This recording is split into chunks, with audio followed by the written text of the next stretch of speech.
سعودی عرب کے لیے work visa چاہیے۔ سب سے پہلے آپ کا اسکل ویریفیکیشن ٹیسٹ پاس کرنا لازمی ہے۔ غلط معلومات کے ساتھ رجسٹریشن کرنے سے بہت سے لوگوں کو بعد میں تاخیر کا سامنا کرنا پڑتا ہے۔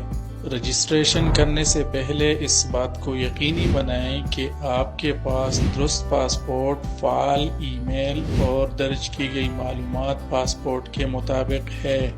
یاد رکھیں، ایک بار رجسٹریشن کرنے کے بعد آپ کوئی تبدیلی نہیں کر سکیں گے، اور ایک چھوٹی سی غلطی بھی آپ کی سرٹیفکیشن کی اجرا میں تاخیر کا باعث بن سکتی ہے۔